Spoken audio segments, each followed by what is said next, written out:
right. All right. Here we go. Good morning. Good morning. Good morning. Happy Wednesday to everybody. Happy, Mhm. happy Wednesday, Yvette. It's Wednesday. Hold I on, thought you were Yvette. going into the Stevie Wonder Happy Wednesday Man, version. happy Wednesday.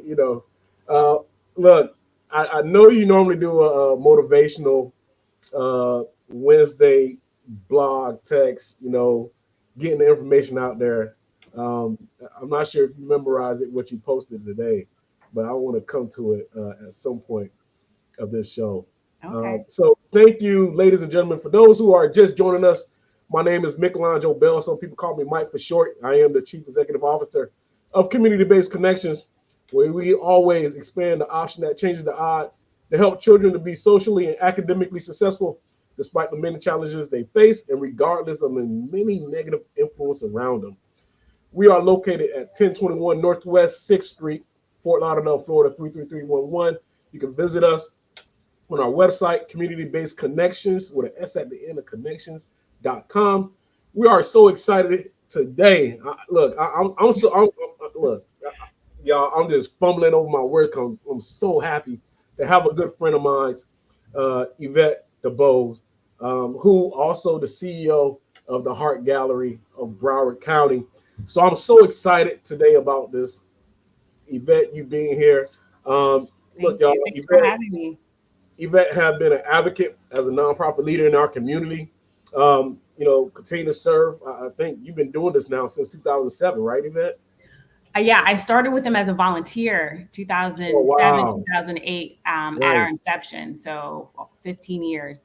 Okay, awesome, awesome. So Yeah. since then, you all, under your leadership, over 500 families, you have assisted with over 500 families, kids being adopted in their forever family work, Yes. receiving national and local recognition for this achievement. Yes. This is what you do full time. Before this, uh, you work alongside architectures and development and so forth. As a Um, consultant. Yes. you're a wonderful mother to Bobby DuBose, your biological son Ethan and Jacob. I have to tell you, whenever I see Jacob on a post about him doing something special, I'm like, man, Jacob reminds me so much of my son, who just go off and just do whatever he wants. But that is such a blessing. That's Mr. Personality. Jacob is This, Mr. Personality. He's a walking exclamation point. right, right. So that's pretty awesome. Yvette, you're involved with so many community organizations: Pace Center for Girls, Fort Lauderdale chapter of Links, Greater Fort Lauderdale chapter of Jack and Jill, ACTSO, the NAACP of Fort Lauderdale in Broward County, and also involved with the Broward County Public School System. And so, you know, all this experience, all this rich experience of the great work you're doing in our community. Yvette, tell us, outside of some of the things I just mentioned, tell us a little bit more about who you are. Like, just let us Right. know, for those people who don't know you, Yes, first yes, time seeing you on our community-based connection Facebook yes. Live page. Tell us a little bit about who is Yvette DuBose and her Well, service to our community. yes, Yvette DuBose, Yvette Culver DuBose is the youngest of Reverend Charles Culver and Betty Culver's kids. I'm Chlorine's granddaughter. I am biological mother to Ethan and Jacob, and we also help raise my sister's children, Bree, Michael, and Malik. Mm. So I'm Muntie, Auntie, whatever you want to call me, I'll answer to that. And I am Bobby's biggest cheerleader, my spouse of 20 plus years. Honored to be there, Mm. walk the path. We're both servant leaders in our community. I'm a member of the great Mount Bethel Ministries, my Bishop Glover. And the church family that I love. I'm rooted in the community. I'm homegrown from South Florida. And so it has always been an honor for me to do the work.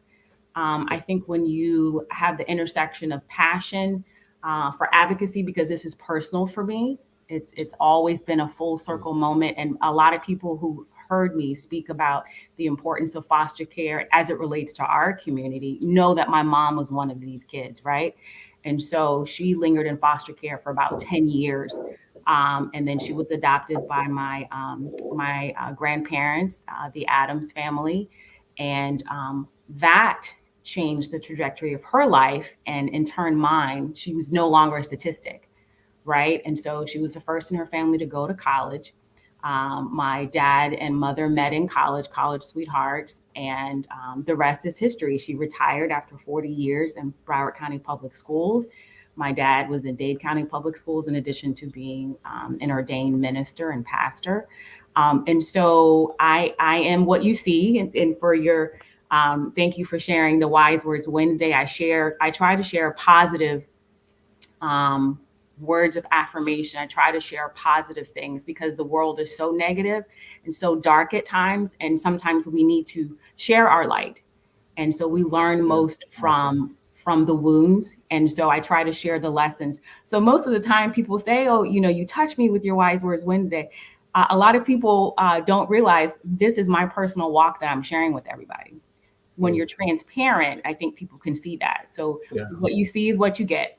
So look, you talk about transparency, and we always, outside of this, we're gonna be real. We're gonna be authentic in this whole 100.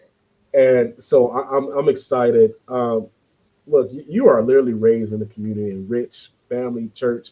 At Community-Based Connection, we always talk about those with lived experience. Yes. Right. Those who have lived experience are in the best unique position to serve our community. And you've been at the Heart Gallery. I participated in your taste of at Eat Your Heart Out. Yes.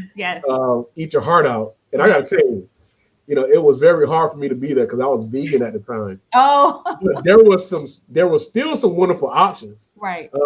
Even for a vegan. So I really enjoy that. But I want to get back to the crux of the matter. Yes. When we talk about those with lived experience are in the best position to serve our community. And you've been under this leadership as CEO of the Heart Gallery of Broward County for some time. And so let's talk about that. Tell me a little bit about how you take your lived experience every day and go help over 500 families get adopted. Like that's not a little stuff. So for those who just tuned in, yes, today I have Yvette DuBose, CEO of the Heart Gallery of Broward County, also a servant leader here in Broward County. Yvette, talk to us. Yes. So I think I just had this conversation last night with some community connectors in District 3. And lived experience is very different than research-based data, right? And so a lot of times in the nonprofit world, we have evidence-based research. We apply for RFP to get the grant to do the work if there is a need that needs to be met.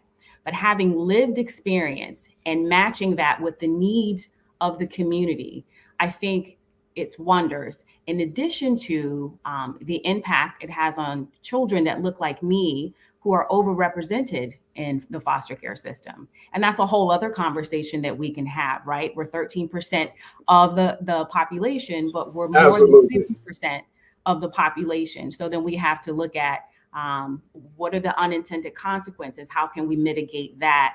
How can we undo this systemic issue? And I think it starts at the root. What does family look like? And it's different for everybody, right? And so it's always been important for me. And the mantra is meet the need. What is the need? Not what I think they need. What is the need of the child? What is the need of the community? And so I think as servant leaders and someone with lived experience, you learn to listen, right? And if I am in a position where I can amplify voices, because a lot of times people say, oh, let's empower. They're empowered. We need to pass the microphone, right? We need to amplify their voice and listen to the community, not just read a report and say, and for instance, I use this statistic last night. And a lot of times when we're quoting our community, I live in 33311, I work in 33311. Mm-hmm. My highest removal rate is in 33311 as it relates to foster care. But a lot of good things do come out of our area, right? And that is families, villages, kinship care stepping up and saying, how can we impact this community that's family? And if you know someone, there's a vested interest, because you see me at the grocery store, you see me walking down Sistrong, you Right. see me at Dillard, you know me from the community. Yvette, I want to talk to you about this. How can I get involved? And that happens all the time. I was thinking about foster care. I was thinking about adoption, or my niece is in foster care and I want to get them back. And those candid conversations happen when you have someone that you recognize, someone Mm, that you believe is a servant leader and that is going to meet the need. Because a lot right. of times, power tells us a lot about someone's character. So you can have someone in position, but no power, right? And so Mm, it's very, very important that if you have a position where you can meet the need, it's not about me. It is never about me. And you have to understand that as a servant leader, it is about the people that you serve. And right. how Right. can I serve bottom line? And we can't mix up numbers, bottom line, with people, because if you look at numbers, you're going to not empower the people. You're going to not serve the people because you're looking at only numbers. But Right. when you marry the mission with the business of people, it's a win-win for everybody. I gotta stop you right there, right? Because Yeah, you yeah. just hit a buzzword for me. Okay. When you talk about marrying the mission, the business with Right. people, there's some deep thought process in that. There's some every day that I wake up in the morning, I ask myself, am I still living within my purpose? Right. Right?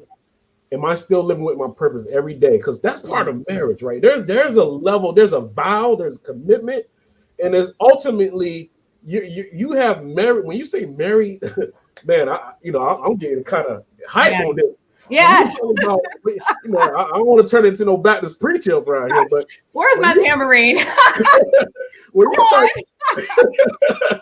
when you start talking about marrying, taking the business and marrying with the work, the mission, the heart. So we're talking about the heart of the matter. Right. So how much? Because you have kids that's being raised, that you're raising. You have children you're raising, right? You're still a mother. You're still a spouse. You're still a partner. You're still a community organizer.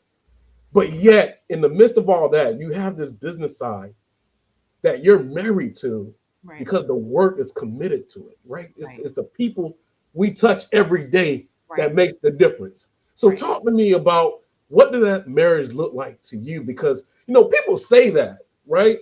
People say that, but you don't really know what that means. Right. So let's if you don't mind, I'm gonna pull a little bit more out of you. So tell me Absolutely. what that marriage look like for Yvette DuBose every morning when she gets up. Right.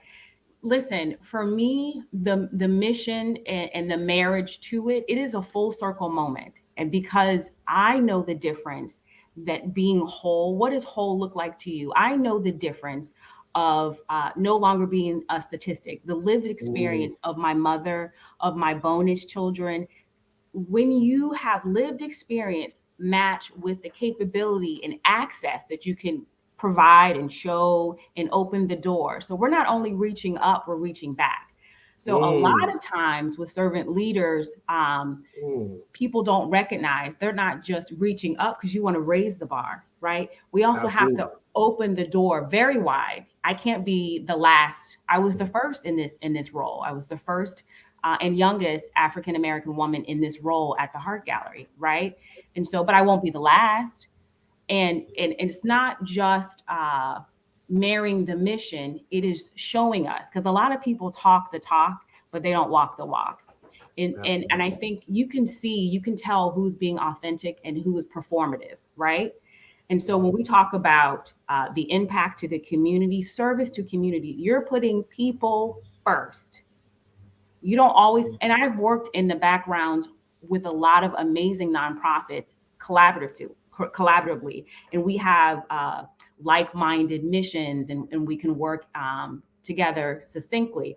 And I think that's important. If you don't need your name in the forefront, you don't have to get all the credit. You're putting the people first. But if it becomes about me, you've lost sight of the mission, and you're kind of in a broken relationship. That marriage is not really working, right? So you have to constantly reevaluate the right and responsibility, right?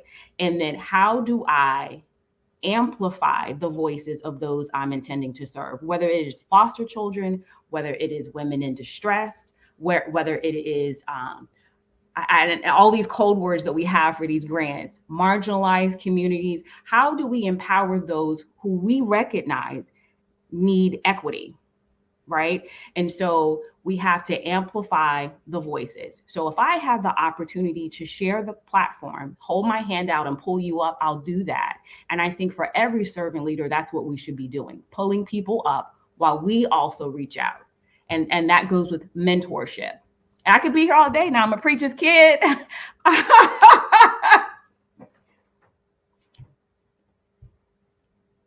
Second. Yeah. You just gave me straight chills with that. Honestly, you just gave me so much chills when you talk about not a handout, right? But a hand up, right? For those who just joining us, I'm Michelangelo Bell. Most folks call me Mike, CEO of Community-Based Connection, where we always believe in expanding the option that changes the odds. They're helping our children be socially and academically successful despite the many challenges they face and regardless of the many negative influence. Focusing on positive youth development, family strengthening, community empowerment, and obviously mental health services. Today I have with me Yvette DuBose, the CEO of the Heart Gallery. Listen, you know, we're having a great conversation. Yvette, look, I think we're so far in, I didn't even get to know those questions that I had planned for you. Right. But I want to go back. Earlier you talked about what do family look like? In this work you do, knowing that our community, those who look like us, are often removed at a higher rate from the home, right? So we can go into what happened during slavery time and how these practices still exist today, right? But this is bigger than that. We're talking about kids, children, you know, a 5-year-old, a 2-year-old, an infant being removed from the home, no longer connected to that mother that birthed them, that father that planted the seed, right? No longer engage with those individuals that we call family. So the question is family always the one that's in your house? Or sometimes we're reaching out to find what family look like to us, Right. right?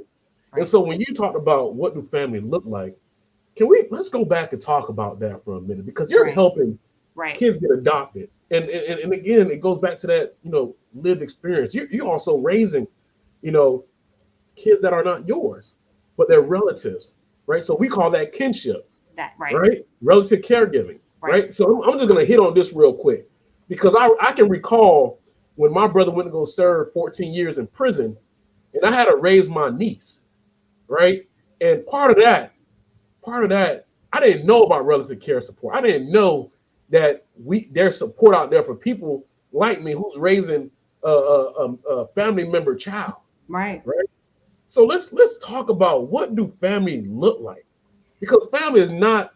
It seems to me, family is no longer the regular mom and dad that's in the home that's birthed you, right? Because sometimes life experience for them happen, right? And we can't arrest them for it. Right. But how do we step in as a community and be a part of the solution and not part of the problem? Now here you are dropping the gems. Family is not defined by DNA. It's defined by love, right? Who decides to step up? In our community, come on now. It's always been the village concept. It's auntie, grandma, uncle. Come on. Wait. You gotta rewind. Yes. Let's say that again. Right? We need some sound effects. So in our village, family has never just been the nuclear mom and dad. And in our village and our culture, and I want to amplify that, and we don't always get recognition for that. It could be grandma, it could be auntie, it could be your godparent, it could be your neighbor, it could be your teacher, it could be your coach. You know, we've had all types of connections. You have a tie with the child, and for you it was my niece and nephews, and for you it was your niece.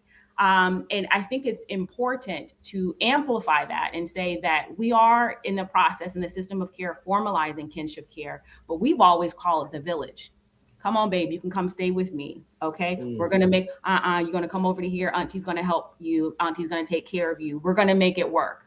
You may not have everything that you want, but it is important that we meet the need. What is the need of the child? Structure, love, safety, right?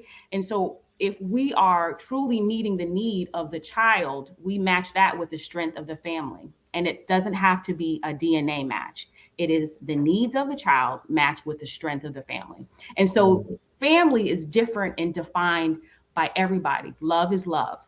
And so I think it's very important that I would rather a loving family adopt a child than have that child linger and care because your definition of love is different than someone else's, right? It's better to break the cycle. And we can go back and have another conversation about preventative care and how do they get in foster care in the first place, because we're not going to criminalize poverty, right? And so the offset of that, drug abuse, broken families, we need to talk about that also. That's an important conversation for our community to amplify voices to prevent them from getting into care in the first place. And that's one of the reasons you and I, as two organizations, are believe in and work on the importance of kinship care. But I think family, again, is different for everybody, and love defines a family, not DNA. Oh man, that's because that's why we do the work. And if we can go a step further, sometimes it's the Miss Johnsons, uh, the Mr. Jones, who's taking in kids in their home. Right. That's not even DNA. That's not DNA. That's just because I know your mom who's down the street. Right. Right. I went to school with her. We went to high school together. So I feel obligated to take care of you. Right. As if you were my child. Right. Because I can tell you, I can remember the time my mother, right? I always felt like, Mom, we don't even have enough to be giving out. Right. But my mother was so giving that she would, all the other sports players, all my other friends I play sports with, she'd be like, wait, we need to feed folks. Right. And I'm thinking like, wait, we barely got enough for us. How are we going to split this up? Right? So she always stretched it. And so in our community, that village concept always came with a stretch, right? With no support, no guidance on how to do it. None. Right? There's I mean, I could just go on and on. Right. So I'm grateful that today, some of the work we're doing in our community, we can provide that support now. Right. At Community-Based Connection, we have a kinship support program. Yes. Right. Because we identify with our partnership of ChineNet, we identified, and also CPIs, we identified that there's a preventable way for us to work with families without removing that child. Absolutely. Right. Absolutely. Right. We can place them with a family member. Right. And still support home intervention, everything, concrete support, regardless of what it may be. We're there, we're present. Right. So yeah, I can go on that all day. I know. I want to get to a question because we want to talk. I know you talk a little bit about community impact, right? And the connection for community to serve. But Yvette, there's so much in that. I want to just kind of pull a little bit from that. Mm-hmm. So when we talk about leading, in this mindset of leading of yours, when you connecting to the community, there's a level of being authentic. There's a level to be authentic in that process. When you're going to serve somebody, tell me what's your thought process going into a home, right? To touch a family, to because you're doing this work, and it's not because personally you would do this work without the pay, right? Yeah, I started as a volunteer. Absolutely. Yeah, you started off as a volunteer. So tell me, when you go in a home and to touch a family, what's going through your thought process? For me, it's never about me. And it's always a full circle moment, like I said, because there are other Mikes and Yvettes out there who, but for community, but for God, but for this opportunity, would be a statistic, right? But somebody thought it not robbery to include our mothers, fathers, uncles, nieces, nephews in the village concept. So whether it is a single parent that wants to adopt or kinship care, whether it is grandma, whether it is the teacher, whether it is someone through kinship care or not, I think when I serve, I try to remove myself and what is best for the child. And all the advocates that work in tandem with Heart Gallery, like ChildNet, like CBCI, like a Guardian Ad Litem, all of us who are doing the work and in the trenches, that is our mission. We want to do what's best for the child. And so when the kids get to Heart Gallery, it's a whole lot of steps before they get here. And for those who aren't familiar with the system of care, children in Heart Gallery have been TPR'd, which means terminated parental rights. Whatever happened, the court decided that was so egregious, the child cannot go back to the biological home. However, we don't want at the Heart Gallery the child to linger in care, the child to age out. So we do all that we can to amplify their profile, to amplify their need to be matched with a loving family. And like we talked about before, family looks different for everybody. Does the strength of the family match the needs of the child? Then that's a good match. We've had transracial adoptions, we've had sibling adoptions, we've had adoptions of children who have medical needs. And so those kids and kids that look like me, tend to linger in care the longest, right? And so every child is adoptable. Every child is lovable. So when someone codes the child hard to place, that makes me work that much harder, right? Because, everyone, and I posted about this a couple days ago, a lot of people want a young child. They want a baby. And a lot of people will say, oh, do you have any this type of children? You can't order kids from foster care. These children are in care through no fault of their own. They all look different. They all have different experiences, but they are here because the community and the advocates around them said, we need to keep them safe. We need to find them a sustainable, loving, safe environment for this child to thrive in, right? Whether it's foster care and the goal eventually be reunification, or if the child has been TPR, terminated parental rights, and we need to find a permanent long-term solution if the goal is adoption, right? And so serving a family, serving a child, the goal is always to meet the need. Always to meet the need. So for those just joining us, welcome to the C-Suite podcast here with Yvette DuBose, CEO of the Heart Gallery, a community servant who's been in our community for years, doing the hard work, the work that most folks don't want to do, and some folks only talk about to do. Thank you for being authentic, Yvette. So look, we're not done yet, but I just want to take the opportunity, Yvette, and say thank you for your work, because there's some people always believe that the work is easy, and they don't know there's so much. Like at the end of the day, nonprofit leaders are still just as much as family oriented, or just as much as involved in the community outside of the nonprofit. Anybody else, like I just mentioned about you being a part of the Jack and Jill, Delta Sigma Theta sorority incorporated, Greater Fort Lauderdale links, just a whole list of things you're a part of. Tell me a little bit, what are some of the pros and cons regarding to leading, to being a leader? What are some of those challenges when it comes to being a leader? The challenges are, and there are many. It can stem anywhere from funding sources for a nonprofit. It could stem from impact to the community. What are our measurables? How do we know we're successful? What is the return on interest for stakeholders? What is the return on interest for grant makers? Am I making an impact? Are my services redundant?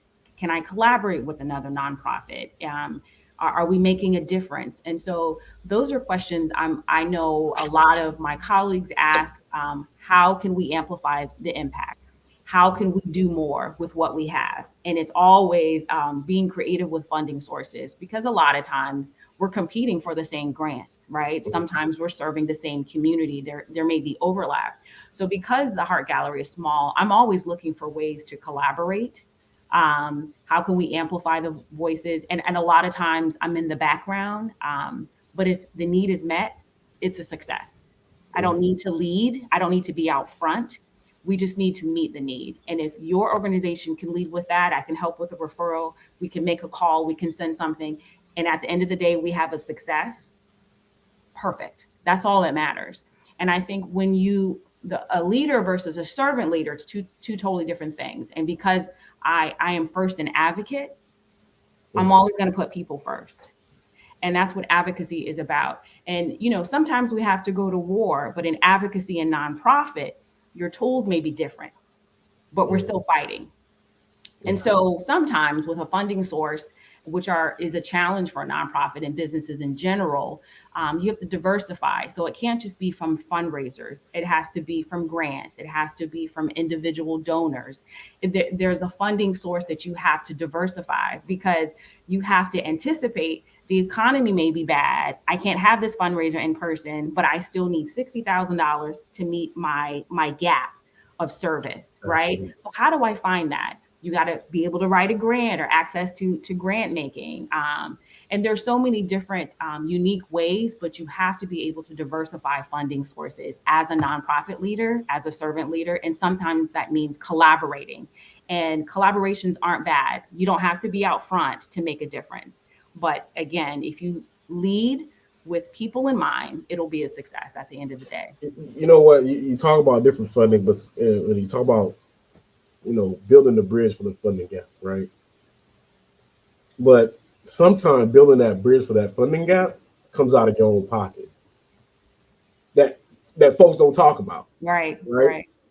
That because you don't have time to write a report about, I need this money. And this is sometimes is you taking money out of your own pocket, right? So is that almost like that selfless, thought process, just you're not thinking about you.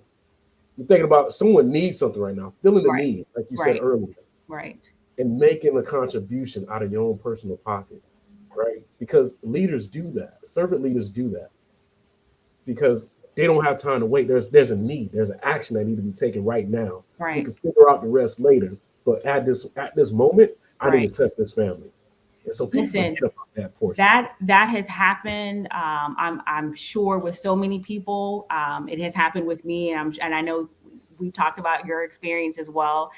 There are so many teachers that I know who've done that as well. And I'm pivoting to educators because they are one of our greatest resources.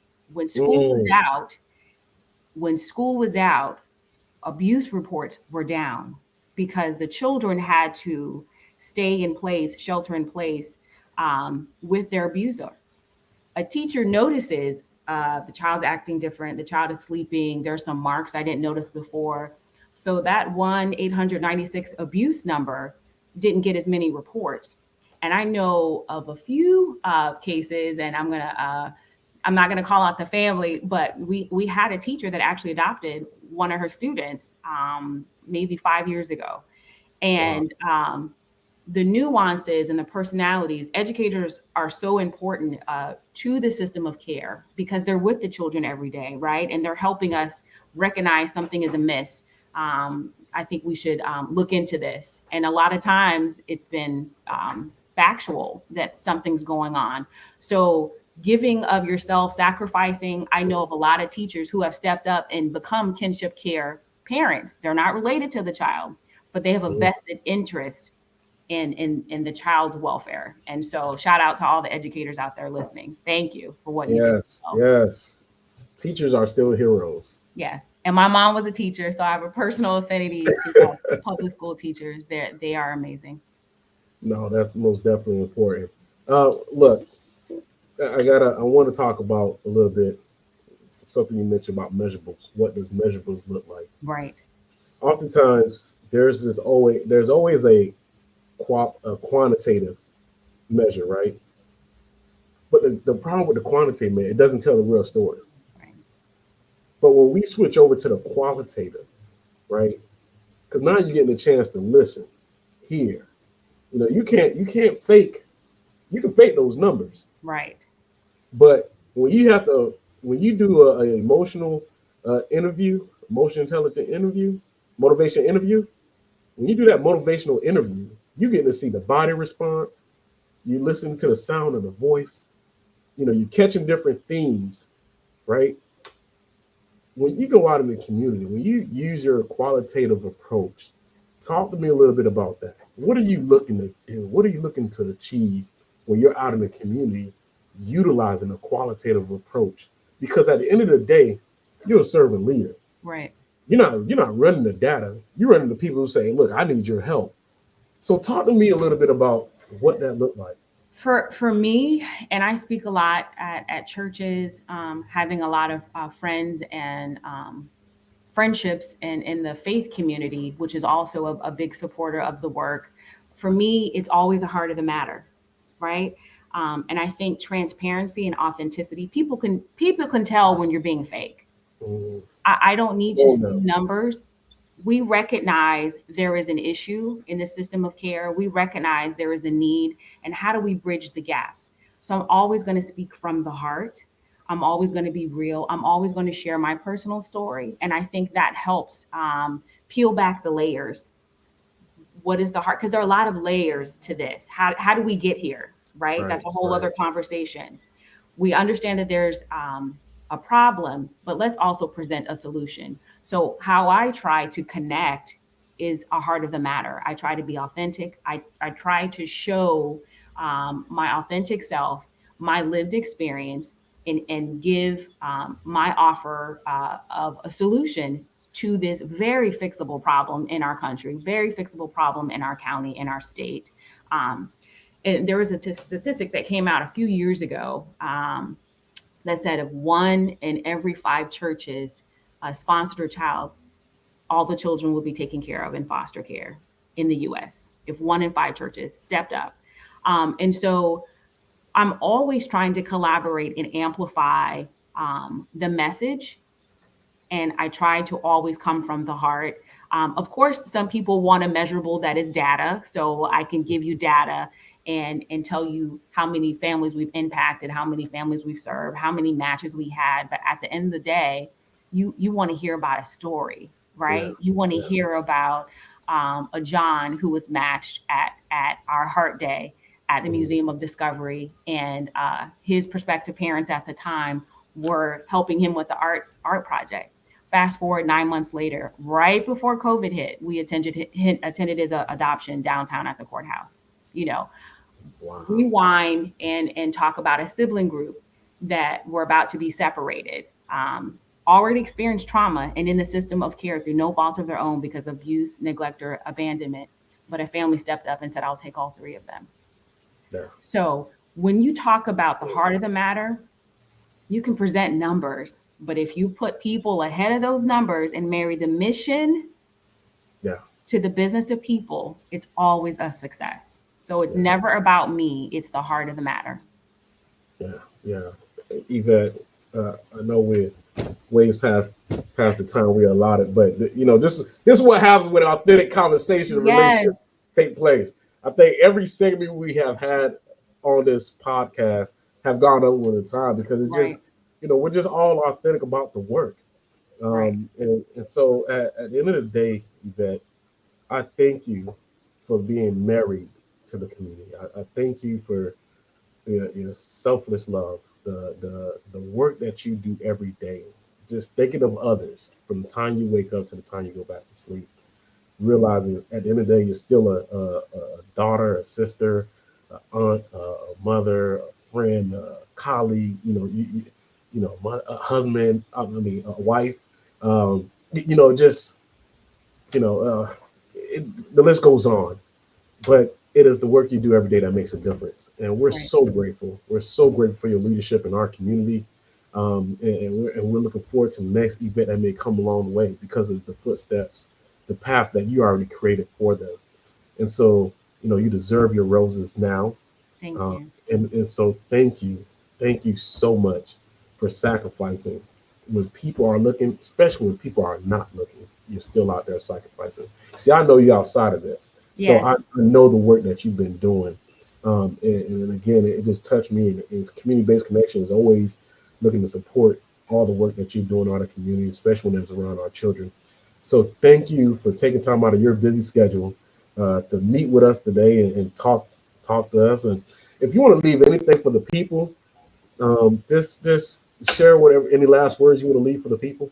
Well, I see, thank you, Amber is in the comment section. I thank Dr. Vanessa and a couple other people in the comment section. Thanks for tuning in, and thanks for having me and allowing me to share the platform of advocacy, the importance of being a servant leader. And the work is more than work for me. It is a mission, whether it is with foster care, whether it is with our teens, which also are very, very important to me to reach out and help bridge the gap with our youth.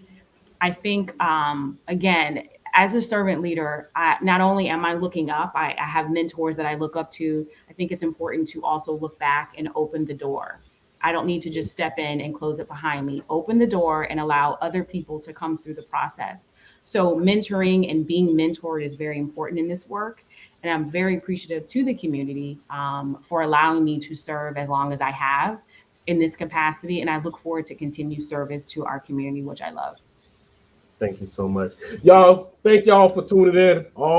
First of all, we got to give a shout out to all friends and partners of Community-Based Connection, Church Service Council of Broward County, United Way of Broward County, Jim Moran Foundation, Casey Family Services, ChildNet, Broward County Human Service Department. We just want to say thank you to all our friends and partners, our private donors. Thank you, our community stakeholders, NAACP, friends. Just the links have been a great friends of Community-Based Connection. Look, we thank you, and you're right, Manisha Hill. Thank you so much for tuning in. Vanessa Walker, Dr. Vanessa Walker. Dr. Walker. Dr. Walker. Thank you so much for tuning in. Amber, thank you so much. All the friends that tune. I can't call out all your names, but thank you all so much for tuning in. And again, it's always about expanding the available option to change the odds, to helping children to be socially and academically successful despite the many challenges they face and regardless of the many negative influence around them. Thank you and have a great morning. Thanks, Thank you for joining the Coffee with Mike and on the C-Suite podcast. Thank you so much.